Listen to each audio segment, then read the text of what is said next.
पूरा बेटा सही। ओके गाइस, फ्लैश और जला लीजिए। ठीक है बच्चों, बी अलर्ट। हम एग्जाम्पल 42 करा रहे हैं TS Grewal. Example 42 TS Grewal. XL limited invited application for issuing 1 lakh equity shares of ₹10 each at par. सबसे पहले हमने लिखा यहाँ पर इक्विटी शेयर 1 लाख शेयर है, 10 रुपए का एक शेयर है, ठीक है, पार पर लिखा हुआ है। आगे लिखा है गुप्ता जी ध्यान देना, अब तो तुम भी सीखे हो गुप्ता जी, अब तुम भी तो समझो इन चीजों को। कब समझोगे फिर? बेसिक तो सिखाई दिया, पकड़ते चलो साथ साथ चीजें। The amount was payable as follow. जो नई बातें होंगी मुझे ध्यान से सुनना, आएंगी समझ में। The amount was payable as follow. Application पर 3 रुपीज, अलॉटमेंट पर 4 रुपए, फर्स्ट एंड फाइनल कॉल पर 3 रुपीज। 3 और 4 7 और 3 10। चेक हो गया कि पार पर कॉन्सेप्ट है, ठीक है। आगे बोला है the issue was subscribed 3 times, यानी कि आपको जो मिले वो 3 लाख रुपीस मिले हैं, यहाँ 3 लाख शेयर्स मिले हैं, यहाँ ड्यू और यहाँ रिसीव। 3 लाख शेयर्स, 3 लाख कहाँ से आया? 3 टाइम, 3 गुना, 1 लाख का 3 टाइम कर दिया तो 3 लाख हो गया। फिर आगे लिखा है applications for 20% shares were rejected, यानी 3 लाख का 20% कितना हो गया? 60,000। अगर आप 3 लाख का 20% करोगी तो आपका आएगा 60,000 शेयर। 60,000 शेयर्स को आपने रिजेक्ट कर दिया, मतलब कोई भी शेयर नहीं दिया, Neel. Okay, and the money refunded और allotment was made to remaining applicants as follows. अब बचे हुए जो देखो रिमेनिंग जो भी बचे हमारे, रिमेनिंग कितने बचे होंगे? 3 लाख में से 60,000 को तो दिया ही नहीं है, बचे कितने? 2,40,000। अब उनको भी किस तरीके से दिया है? 2 कैटेगरी बनाई है इसने। Number of shares applied 1,60,000, number of share allotted 80,000। जिन लोगों ने 1,60,000 शेयर्स मांगे टोटल, उनको हमने 80,000 शेयर दिए, ठीक है। आगे बोल रहा है number of shares applied 80,000, allotted 20,000। Next 80,000 वालों को हमने 20,000 दिए। अब आप चेक कर सकते हो यहाँ का टोटल एप्लीकेशन के बराबर हो गया 3 लाख, और यहाँ का हो गया जो नंबर ऑफ शेयर्स अलॉट करने हैं 1 लाख, ठीक है बच्चों। तो ये भी प्रोरेटा की कैटेगरी है और ये भी प्रोरेटा की कैटेगरी है, और ये रिजेक्शन वाली कैटेगरी है।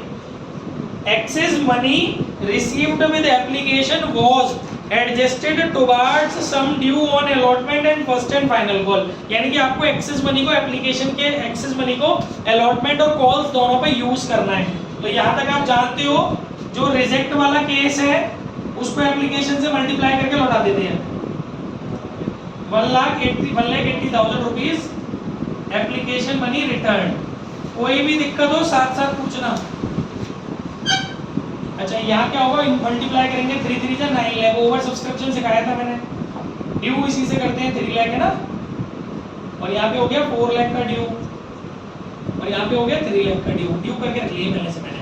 ओके, चलिए अभी जो रिटर्न है, कुछ बच्चे पहले गलती कर रहे थे, इस रिटर्न को भी इसमें से घटा रहे थे। नो, रिटर्न थोड़ी कटेगा, सौम्या ने घटाया था एक बार, रिटर्न को इसमें से नहीं घटाएंगे, ठीक है। आगे क्या है बेटा? अब इनकी प्रोरेटा वाली कैटेगरियां बोल लेते हैं। गुप्ता जी ध्यान से देखना कैसे बोलेंगी प्रोरेटा की कैटेगरियां। आपने 1,60,000 शेयर्स के लिए अप्लाई किया, हमने आपको 80,000 शेयर्स अलॉट किए, यानी आपका 80,000 शेयर्स का हमारे पास 3 रुपीज के हिसाब से 2,40,000 रुपीज एक्स्ट्रा है। यही आप कर रहे हैं इतने दिनों से प्रोरेटा में। अब आपने क्या करना है? इस एक्स्ट्रा मनी को चेक करना है, चेक करके एडजस्ट करना है। देखो चेक किससे किया जाता है? नंबर ऑफ अलॉटेड शेयर से चेक किया जाता है। ग्रुप को हमने कितने शेयर्स अलॉट किए हैं। सेकंड जो कैटेगरी, मतलब सेकंड जो हमारा ग्रुप है, इसको हमने 80,000 शेयर्स अलॉट किए हैं, और इनसे जो इंस्टॉलमेंट लेनी है, अलॉटमेंट लेनी है, वो कितने रुपए के हिसाब से लेनी है? 4 रुपए के हिसाब से। 80,000 into 4, यानी इनसे टोटल 3,20,000 रुपए हमारे बनते हैं। क्लियर भाई? आपको कितने शेयर्स अलॉट किए गए आपके ग्रुप को? 80,000। आप लोगों से जो डिमांड जाएगी वो 4 रुपए के हिसाब से जाएगी। तो मुझे जब आप लोगों से 3,20,000 रुपए लेने, और आप लोगों का मेरे पास केवल 2,40,000 रुपए एक्स्ट्रा पड़ा है, तो पूरा की पूरा पैसा अलॉटमेंट पर ही यूटिलाइज हो जाएगा। तो इसके आगे जो एक्स्ट्रा लिखा है उसको हटा के लिख दो एडजस्टेड ऑन अलॉटमेंट,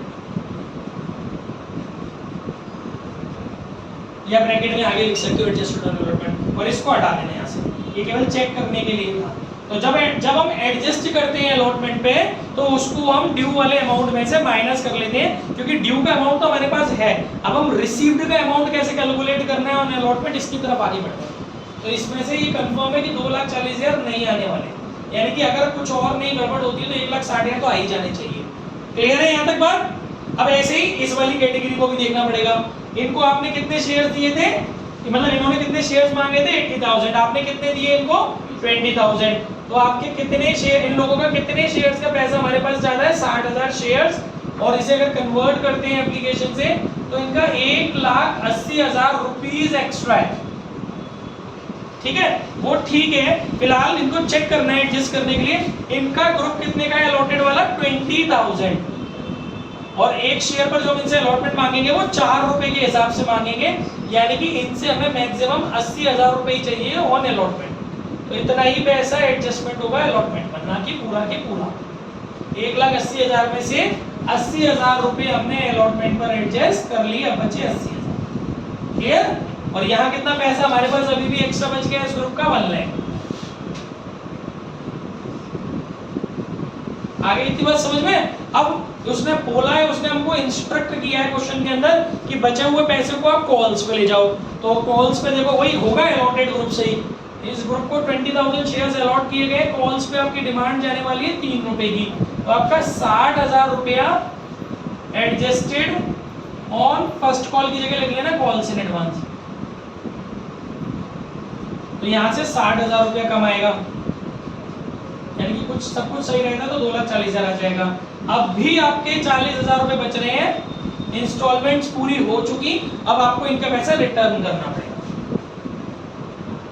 तो जब आप रिटर्न की एंट्री करोगे तो उसमें ये वाला अमाउंट जोड़ करके एक ही एंट्री होगी वो रिटर्न की। ठीक है, यहाँ तक सारी पिक्चर मेरे को लगता है क्लियर हो गई होगी। ये था आपका ओवर सब्सक्रिप्शन। यहाँ तक किसी के मन में कोई डाउट है? ठीक है, फिर आगे बढ़ते हैं। आगे क्वेश्चन में क्या बोल रहा है बेटा? आगे इसने बोला है all calls were made and were duly received except the final call by a shareholder belonging to category first। ये मैं आपको आज जो करा रहा हूँ प्रो रेटा विद फॉरफीचर करा रहा हूँ। प्रो रेटा वाले क्वेश्चंस हैं फॉरफीचर के साथ। कल तक हमने आपको सिंपल वाले फॉरफीचर कराए थे, होते सब सिंपल है, नया कुछ है ही नहीं। एंट्री चेंज नहीं होगी, कुछ भी चेंज नहीं होगा, बस कैलकुलेशंस समझनी है। क्योंकि मैं कराऊंगा नहीं, फिर आप कहोगे सर एक आध दो क्वेश्चन आप भी कराओ, इसलिए एक आध दो मैं करा रहा हूँ, फिर आपसे भी करवाऊंगा। तो इसमें बोला है कि एक शेयर होल्डर है बिलोंगिंग टू कैटेगरी फर्स्ट। देखो ये जानना बहुत जरूरी है गाइस, लिसन वेरी केयरफुली। यहाँ पर हमारे पास प्रो रेटा की 2 कैटेगरी है, हमें क्लियर? कैटेगरी नंबर 1 और कैटेगरी नंबर 2 जो कि प्रो रेटा की है। तो जब भी कोई शेयर होल्डर डिफॉल्टर होगा तो पहले आपको ये चीज फाइंड करना काफी हद तक जरूरी है कि वो डिफॉल्टर शेयर होल्डर जो है वो किस कैटेगरी को बिलोंग करता है। ये जानना बहुत जरूरी है। कभी कभी जरूरी है और कभी कभी नहीं होता जरूरी, बट फिर भी आप ये समझने की कोशिश करना कि वो व्यक्ति किस कैटेगरी को बिलोंग कर रहा है जो वो डिफॉल्टर है वो। तो इसमें लिखा है कैटेगरी फर्स्ट का है who has applied 320 शेयर, सिर्फ और सिर्फ इस वजह से, क्योंकि यहाँ पर हमें ये नहीं दिया कि जो नंबर ऑफ जो हमारा डिफॉल्टर शेयर होल्डर है उसको हमने कितने शेयर्स अलॉट किए, ये इस क्वेश्चन में नहीं दिया। उसने हमसे कितने शेयर अप्लाई किए थे हमारे यहाँ, ये दिया है। तो नंबर ऑफ अलॉटेड शेयर्स हमें निकालने पड़ेंगे। ठीक है, तो वो आप प्रो रेटा वाली लाइन से निकाल लेते हो। तो ठीक है भाई, एक काम कर लेते हैं, उस शेयर होल्डर का नाम दिया है क्या? नहीं दिया। तो कॉल इन एरियर की अगर हम बात करें, कॉल्स इन एरियर्स टॉपिक अगर हम देखें तो पहले काम करो, ये पता करने की कोशिश करो कि कैटेगरी फर्स्ट के लिए प्रो रेटा स्टेटमेंट क्या है। ये है कैटेगरी फर्स्ट का प्रो रेटा स्टेटमेंट, है ना? 1,60,000 अगर कोई अप्लाई करता है तो हम उसको कितने अलॉट करते हैं? 80,000। इसको शॉर्ट कर सकते हो, ये 80,000 बन जाए 80,000 टू द 1,60,000, यानी कि इसको समराइज्ड फॉर्म में आप ऐसे बोल सकते हो कि अगर कोई शेयर होल्डर 2 शेयर्स के लिए अप्लाई करेगा तो हम उसको 1 शेयर देंगे। अब उस शेयर होल्डर जो कि हमारे डिफॉल्टर हुआ है उसने कितने शेयर के लिए अप्लाई किया था? 320, यहाँ लिखा था ना 320, तो उससे चेक कर लो 320 के लिए उसने अप्लाई किया तो हमने उसे अलॉटेड कितने किए होंगे? ये हम निकाल लें number of allotted shares. Number of allotted shares, यही आपके बुक में फॉर्मूले बन गए हैं, पर वो फॉर्मूले कुछ नहीं, सब लॉजिक है। Number of allotted shares to defaulter share holder, इसी को उन्होंने फॉर्मूले की शक्ल दे दी है इस कैलकुलेशन को। अब आप कैसे करोगे, 1/2 × 320, तो ये आ गया 160, इसी को उन्होंने फॉर्मूला बना दिया है बुक के अंदर, ठीक है। तो 160 शेयर्स बेटा आप लोगों को अलॉट किए होंगे, ठीक। तो अब आपको ये पता करना है कि उस डिफॉल्टर शेयर होल्डर ने जब 320 शेयर मांगे, आपने उसको 160 शेयर दिए, तो उसका कहीं ना कहीं कुछ पैसा एक्स्ट्रा है हमारे पास, तो उसको डिफॉल्टर कहना भी जरूरी नहीं है कि सही हो, पहले चेक करना पड़ेगा कि वो डिफॉल्टर हो भी रहा है या नहीं। भले ही वो नहीं दे रहा है, उसको टेक्निकली डिफॉल्टर बोला गया, पर एक बार चेक तो कर लो, कहीं ऐसा तो नहीं कि उसका इतना एक्सेस अमाउंट पड़ा है कि उसे देना ही नहीं था, ये भी देखना पड़ेगा ना। तो देख लेते हैं, चलो कैसे पता करेंगे। 320 शेयर्स आपने मांगे, 160 शेयर्स हमने आपको दिए, तो 160 शेयर्स का 3 रुपए के हिसाब से 480 रुपीज हमारे पास आपका एक्स्ट्रा है, ठीक है। चलिए फिलहाल आपको शेयर्स कितने अलॉट किए गए, 160। आप क्या नहीं दे पा रहे हो, फर्स्ट कॉल नहीं दे पा रहे हो ना, इसमें क्लियर लिखा है ना, फर्स्ट कॉल नहीं दे पाया, 160 × 3 480।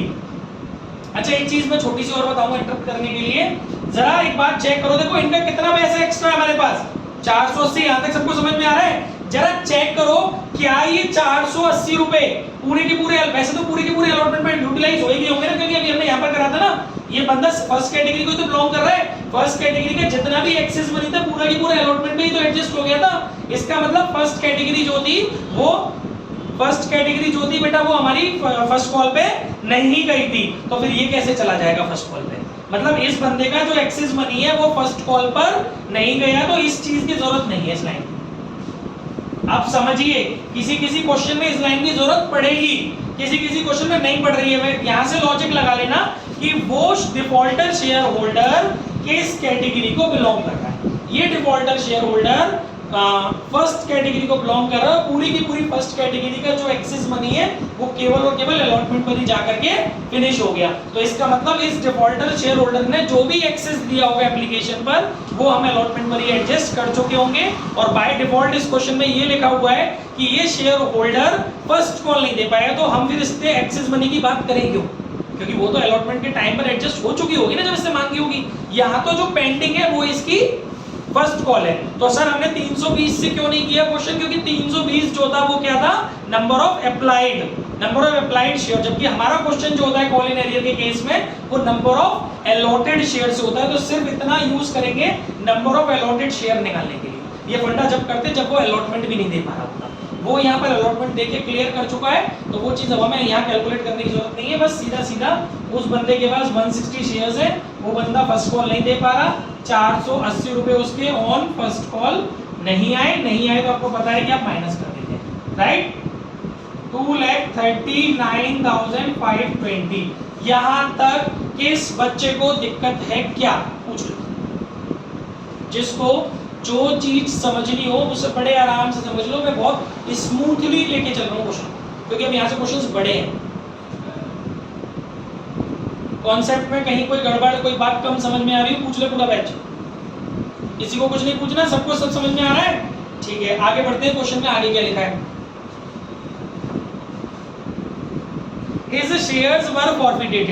इसके बाद इसके शेयर फॉरफिटेड किए गए। The forfeited shares were reissue। इसके शेयर को रीइश्यू भी किया गया है 15 रुपए के हिसाब से, ठीक है।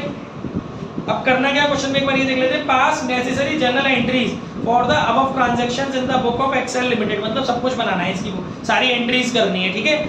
Open call in arrear account and call in advance account on where whenever required. Guys अब इसने बोला है देखो call in arrear account open करने के लिए, तो जब आप जनरल एंट्री करोगे ना तो वहां पर कॉल इन एरियर दिखानी पड़ेगी। इस बंदे का जो 480 रुपया नहीं आया ना, वो आपको एंट्री में मेंशन करना पड़ेगा। वैसे अगर ये नहीं बोलता ना तो मैं एंट्री में मेंशन नहीं करने वाला था। क्यों नहीं करने वाला था? क्योंकि ये क्वेश्चन फॉरफीचर पे जा रहा था। आपको कल तक मैंने खूब बताया कि अगर आपका क्वेश्चन कॉल इन एरियर से आगे बढ़ करके फॉरफीचर पे जाए तो आप अपनी जनरल एंट्री में call in arrear account open मत करना जब तक कि ना कहा जाए। लेकिन अगर बोल दिया जाए क्वेश्चन में call in arrear account open करने के लिए, तो आपको अपनी जनरल एंट्री में call in arrear account open करना ही करना पड़ेगा, ठीक है। तो फिलहाल गाइस नंबरिंग कर लेते हैं कि कौन कौन सी एंट्रीज हमें करनी है।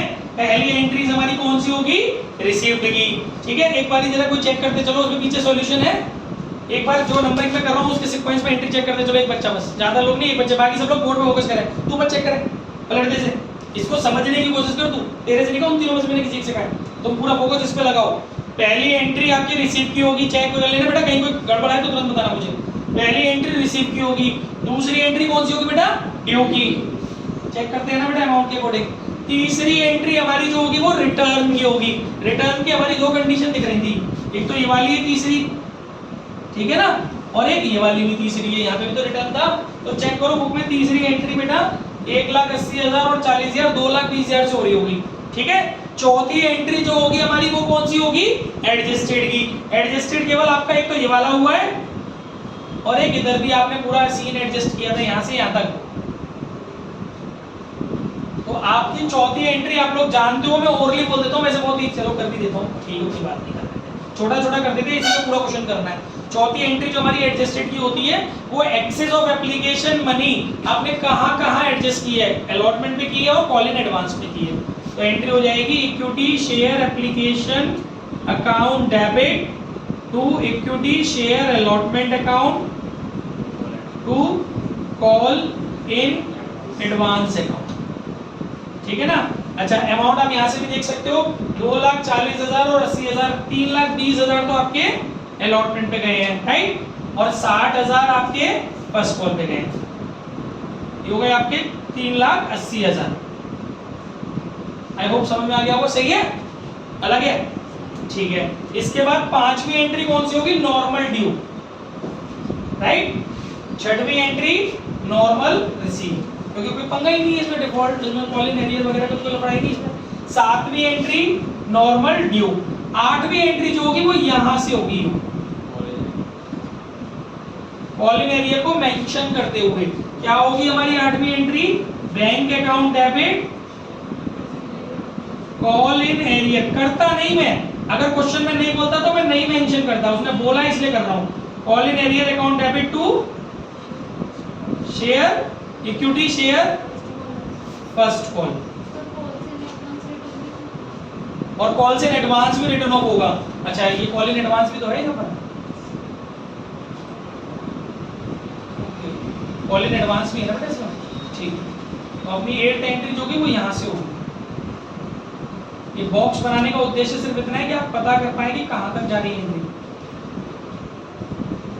ठीक है। कॉल इन एडवांस जो यहाँ पर क्रिएट हुआ है, क्योंकि कई बार चिल्ला चिल्ला के आपको बोला गया था कि ये वाला call in advance balance sheet में नहीं जाता, तो आपने क्या करना है, ये कॉल इन एडवांस जो यहाँ क्रेडिट किया था इस एंट्री में आपने यहाँ डेबिट कर देना है, कॉल इन एडवांस। मैंने शॉर्ट में CIA लिखा है, वहाँ AD लिखा है या AR लिखा है, AD माने एडवांस, AR माने arrear, call in advance account debit, ठीक है। ये एंट्री होगी bank account debit, call in advance account debit, call in arrear account debit. जो चीजें माइनस हो रही होती है वो डेबिट होती है, जो चीजें प्लस हो रही होती है वो क्रेडिट होती है। ये हमने फॉर्फीचर से पहले बहुत सारे सीखे हैं, समझो, करवाए भी हो, आपसे भी करवाए, हमने भी कराए, फिर भी नहीं आया तो सीख लो। यहाँ पर बैंक में लास्ट वाला अमाउंट आता है 239,520, चैप्टर अब टफ होता रहेगा यहाँ से डेली, ठीक है। कॉल इन एडवांस में आएगा 60,000, एरियर में आएगा आपका 480, और वो आपका जो ड्यू वाला अमाउंट है 3 लाख। यहां तक कोई दिक्कत हो तो बोलो फटाफट। एरियर में एरियर का अमाउंट डाल दिया, एडवांस जो कैंसिल मतलब वो रिटर्न ऑफ करनी है वो डाल दिया, बैंक में जो एग्जैक्ट अमाउंट अपने पास आया लास्ट में वो डाल दिया, और वो उसमें तो ड्यू वाला अमाउंट डाल दिया कैपिटल के आगे, फर्स्ट कॉल के आगे, ओके। इसके बाद 9th एंट्री कौन सी होगी गाइस, फॉरफीचर की, उसने फॉरफीचर करवाया ना, और आकाश बताएंगे फॉरफीचर की एंट्री। सॉल्यूशन बंद कर दो अब, परी सोम्या वर्सेस परी सॉल्यूशन तो नहीं बोला। 9th एंट्री आकाश बताइए फॉरफीचर की क्या होगी, कैपिटल अकाउंट डेबिट, हां तो जो उसने दे दिया है एप्लीकेशन दे दिया, अलॉटमेंट दे दिया, तो application to allotment to forfeiture. तुम बताओ question, he is saying right और रॉन्ग, पढ़ने के पलट दे जी, नहीं पलटो बेटा, मेरी निगाहें बहुत तेज है। जो उसने दे दिया है वो फॉरफीटेड में मैं एंट्री पूछ रहा हूं, एंट्री बताओ आपको, मुझे एंट्री बतानी है, क्या दे दिया क्या नहीं दे दिया, विनय पेज पर पलटो ना,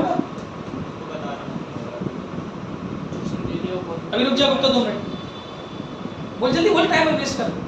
गलत है सर, जो उसने नहीं दिया है वो 2 मिनट रुक जा भैया, 2 मिनट रुक जा, वैसे पूछो 2 मिनट तो चली हाँ उसकी सुनने दे रहा। उसने अलॉटमेंट नहीं दिया है तो टू अलॉटमेंट और फर्स्ट कॉल और जो दे दिया है उसमें मतलब क्या करूँ, एंट्री मुंह से बोल दे एंट्री पर बोल, बड़ा बोल एंट्री, तू सही बोलना, गलत है मैं कहता हूँ सही बोल entry. Share capital account debit. अच्छा जो दो चीज उसने नहीं दिया वो यार तू जो नहीं दिया वो एंट्री में लिखो, जो नहीं दिया वो तू मत बोले। बैंक तूने बोला शेयर कैपिटल अकाउंट डेबिट, आगे बोल। और क्या क्या नहीं दिया उसने? मुझे क्या पता क्या नहीं दिया। फर्स्ट कॉल और टू फॉरफिटेड। तू बता उत्कर्ष, ये दोनों सही बोल रहे हैं, ये सही बोल रहा है, ये सही बोल रहा है, ये दोनों गलत बोल के सही बोल रहे हैं, तो फिर सही क्या करना है बता। बोलेगा कुछ कि नहीं फटाफट। ये मैं तुम्हें छाट के दिखा रहा हूँ, देखो कितनी बुरी स्थिति है इस बैच की। ये देखो होशियार की बोल, दोनों की दोनों जीरो हो गए, सब रिकॉर्ड हो रहा है। सही बोल रहा है, तू भी गलत चले जाए फटाफट, जो चीज दिया है वो कॉपी चढ़िया चल सब गलत है। तुम बोलो तनिष्का, सॉल्यूशन नहीं बोलना चाहिए पीछे। तनिष्का फटाफट बोलो, खत्म हो तुम भी, तुम बोलो, तुम तो और ज्यादा खत्म हो। तुम बोलो दिव्या, एंट्री बोलो, फॉरफीचर की एंट्री बोलो, कंडीशन पूरी सिखाई है, बोर्ड पे पूरा क्वेश्चन सॉल्व करा दिया मैंने। देख रहे हो अपनी हालत, टेस्ट लेती बैठ जाओगे तुम। इससे अगले संडे को उसी का टेस्ट है चैप्टर का, ये संडे छोड़ के अगले संडे को इसी चैप्टर का टेस्ट है पूरा। ना पढ़ पा रही तुम, मैं क्या करूं बेटा, मैं ये सब रिकॉर्ड कर रहा हूँ, दिखाऊंगा घर वालों को, देखो इस इतने टाइम पे रिकॉर्डिंग सुन लेने जरा, इसलिए किसका नाम लेके बोल रहा हूँ। हाँ अरेंज नहीं, अरेंज ने तो देख लिया। अब कौन को मौका देते हैं, बोलो कौन। डूमरो कहीं जाके 50 बार उस दिन समझाया था कि अगर एंट्री में कॉल इन एरियर अकाउंट खुल गया है, ओपन हो गया है, तो फॉरफीचर की अलग एंट्री होगी। उस दिन यहाँ बताई भी थी बोर्ड पे जब एंट्री लिखवाई थी कि शेयर कैपिटल अकाउंट डेबिट 2 में अब जो वो नहीं दे पाया उसको कॉल इन एरियर के नाम से दिखाना पड़ेगा। मत पढ़ो, पढ़ना ही नहीं सर, क्या कर लेंगे। Equity share capital account debit to call in arrear account to forfeited share account. कितने शेयर फॉरफिटेड किए गए, पूरे के पूरे कर लिए गए, 320 के 160, 320 ना 160, 320 मत कर देना, 320 तो नंबर ऑफ अप्लाइड शेयर थे, 160 शेयर्स उसको अलॉट किए थे, वही उससे हम छीनेंगे वापस। तो और इसमें जो अमाउंट जाता है वो कितने से जाता है, कॉल्ड अप वैल्यू से। कैपिटल के आगे जो अमाउंट जाता है वो कौन से जाता है, कॉल्ड अप वैल्यू। और एक शेयर की कॉल्ड अप वैल्यू कितनी है 10, क्योंकि पूरा मांगा गया है, कोई कॉल रोकी नहीं है उसने।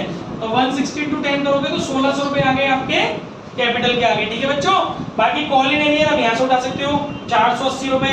बाकी फॉरफिटेटेड शेयर ये 1600 में से 480 गए तो कितने बचे। वैसे इसको बैलेंसिंग करके भी निकाल सकते हो, फॉरफिटेटेड शेयर 1600 में से 480 गए तो तुम्हारे बचे 1120। अब बिना बताएंगे 1120 रुपए को अगर वेरीफाई करना हो तो कैसे करेंगे। फॉरफिटेटेड शेयर का अमाउंट वेरीफाई करना हो, 1 मार्क में ये क्वेश्चन आ जाए कि बताइए फॉरफिटेड शेयर का अमाउंट, तो कैसे करेंगे मैंने वेरीफाई कैसे करेंगे। वेरीफाई ये तो ट्रिक हो गई, बैलेंसिंग फिगर करके निकाल लिया। वेरीफाई करना हो तो कैसे करेंगे। मैंने फॉरफिटेड शेयर में दूसरा तरीका भी बताया था, मैंने ये कॉन्सेप्ट नहीं है जो आपने मुझे बताया, वो कॉन्सेप्ट नहीं है। मैं कॉन्सेप्ट पूछ रहा हूँ फॉरफिटेड शेयर में क्या आता है। मैंने फॉरफिटेड शेयर में ये आता है जब हमारी जो हमने रीइश्यू के वक्त पे जितना मतलब जितने पैसे में नहीं मिले होते हैं वो उड़ाते हैं। और दूसरा अगर मैंने रीइश्यू, मैं बात कर रहा हूँ फॉरफिटेड की। अब रीइश्यू तो इसके बाद की स्टेप है, उसकी तो बात ही नहीं हुई अभी। मैं बोल रहा हूँ यहाँ पर जो फॉरफिटेड शेयर है उसमें क्या आता है, जितने शेयर्स को पैसा नहीं दिया होता उनका सर उनके नंबर अमाउंट से मल्टीप्लाई करना होता है। कौन से वाले अमाउंट से, कॉल्स पे ये वही तो बताओ। कॉन्सेप्ट मत गड़बड़ करो, कॉन्सेप्ट याद होने चाहिए, रटना नहीं है कि उसमें से उसको घटा देंगे। कॉन्सेप्ट भैया 1 मार्क में आ गया, 3 मार्क में क्या करोगे। और शेयर में से तो आएगा, इसी तरीके के क्वेश्चन आएंगे शेयर में से, फॉरफिटेड और रीइश्यू से रिलेटेड। ये घने घने से कॉन्सेप्ट है, ये निकल के आएंगे बाहर। हाँ मोहित, सौम्य आप बताइए, सुनिए सब लोग ध्यान से। जब भाई तू 5 मिनट रुक जाओ, उसको भी तो पढ़ने दे। अब तू कुछ मत कर, 5 मिनट रुक जा बस, उसको भी तो सीखने दे यार। सौम्य बता। फॉरफिटेड शेयर में वो अमाउंट आता है जो कि वो शेयर दे चुका है, अलॉटमेंट और एप्लीकेशन शेयर दे चुका है, नहीं, जो जितने वो दे चुके हैं पैसे, जो कॉल्स या जो इंस्टॉलमेंट्स वो पे कर चुका है। पहले तो मैंने ये बताया था कि फॉरफिटेटेड शेयर्स में वो अमाउंट आता है जो वो पे कर चुका है। अब जरा वेरीफाई करके बताओ इस क्वेश्चन में। सर एप्लीकेशन और अलॉटमेंट वो दे चुका है 3 और 4 7, 7, और जो 160 शेयर्स उसके थे 16 सत्ते कितना हो गया 128, 1280 बन रहा है। यहाँ तो 1100, यहाँ तो कितना आ रहा है 16 सत्ते कितना हुआ 98 हुआ, कितना हुआ सर यही आएगा नहीं। सही यही आएगा। चेक करो। सही है सर, 112 112 सही है सही है सर सही तो आएगा 112 112 1120 यही आएगा। यस सर 160 शेयर हमने उसको दिए हैं। एक मिनट रुको, एक मिनट रुको, बताना चाह रहा हूँ। 7 6 42 60 प्लस करेंगे तो ज़्यादा आ जाएगा। ओके ओके ओके गाइस, ठीक है। देखो ये बात ध्यान रखना, यही चलो मैं इसमें यहाँ पे बता देता हूँ आपको। नेक्स्ट क्वेश्चन में नहीं, सुनो मैं क्यों कंफ्यूज हो रहा था, क्योंकि इस क्वेश्चन में अलॉटमेंट नहीं है। मतलब इस क्वेश्चन में वो अलॉटमेंट दे चुका है। सपोज, अब सुनो जरा, थोड़ा सा टिपिकल बना रहा हूँ बात को। सपोज वो अलॉटमेंट नहीं दे पाया होता यहाँ पर, तो विनय क्या था 3 इंटू कितना हुआ 480 घंटा। इससे नहीं आता आंसर, इससे तुम्हारा कभी वेरीफाई नहीं होता। सुनो ध्यान से, अगर वो अलॉटमेंट नहीं दे पाया होता ना तो क्या होता मालूम है, 3 इंटू 160 480 हो गया, प्लस उसका जो एडवांस पड़ा यहाँ पर, जो मैं अभी वो रफ कर दी ना, लाइन निकाली थी 320 के लिए अप्लाई किया था उसने, 160 शेयर आपने उसे अलॉट किए, तो बचे हुए 160 शेयर का 3 से इंटू करा।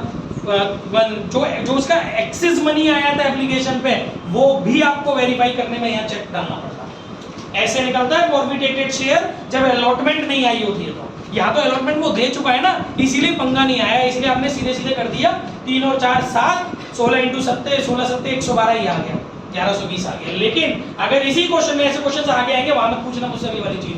ऐसे ही अगर कोई क्वेश्चन होता जिसमें अलॉटमेंट नहीं दे पाया होता, वहां अगर आप इस ट्रिक से वेरीफाई करते ना तो आपका मैच नहीं करता आंसर, क्योंकि आपको भाई उस बंदे ने क्या एडवांस नहीं दिया आपको। अब यहाँ क्यों नहीं, यहाँ भी तो सर उसने एडवांस दिया है, लेकिन तो यहाँ उसने अलॉटमेंट में उतना मनी कम दिया है ना, तो बात तो वही हो गई ना। आप पूरा पूरा बोल रहे हो, यहाँ भी आप गलत बोल रहे हो। वैसे आप कह रहे हो ना 3 इंटू 4 ऐसे नहीं दिया उसने दिया 3 के हिसाब से दिया है, प्लस वो 480 रुपए एक्स्ट्रा दिए जो उसके वहां पड़े थे, प्लस जो बच रहा है उसमें से वो दिया है। डायरेक्टली आप बोल देते हो 3 और 4 7 रुपए दी, लेकिन अगर ढंग से सोचोगे ना तो उस बंदे ने 3 रुपए की एप्लीकेशन दी है, प्लस 480 रुपए भी तो उसके एक्स्ट्रा पड़े थे, वो भी तो उसने जेब से निकाल के दिए थे आपको, और प्लस जो रह गया अलॉटमेंट में उसकी नीड के हिसाब, उसके जो रिक्वायरमेंट थी उसके हिसाब से वो दिया है। ऐसे बना है यहाँ पर भी फॉरफिटेटेड शेयर, वो बनेगा 1120 जब अलॉटमेंट दे चुका होगा। तो अलॉटमेंट नहीं दे पाएगा तो इस बात का विशेष ध्यान रखना है कि उसका द्वारा दिया गया एक्सेस मनी ऑन एप्लीकेशन उसको भी कंसीडर करना पड़ेगा फॉरफिटेटेड शेयर। ठीक है, ये था मेन पॉइंट जो 1 मार्क में पूछा जा सकता है आपसे। ओके, इसके बाद गाइस फिर रीइश्यू मारा है इसमें। शेयर हमारा कितने का है 10 रुपए का, फेस वैल्यू तो 10 रुपए शेयर की, रीइश्यू कितने पे किया है 15 रुपए पे, तो प्रीमियम पर रीइश्यू हो गया राइट, उसकी एंट्री कर दो। Bank account debit to equity share capital और to security premium reserve. 160 share से 15 का इंटू करोगे तो कितना हो जाएगा 2400, और 160 इंटू 10 करोगे तो कितना हो जाएगा 1600, और 160 इंटू 5 करोगे तो कितना हो जाएगा 800। आगे बात समझ में? अच्छा, इसके बाद अंशिका जो लास्ट एंट्री होती है वो क्या होती है? Yes, forfeited share account debit to capital reserve. Anshika amount बताओ कितना आएगा?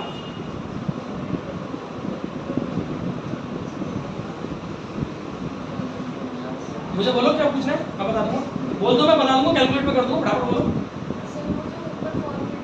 इस वाली एंट्री में, फॉरफिचर की एंट्री में फॉरफिटेटेड शेयर 1120 है, ये प्रीमियम से 800 रुपए, तो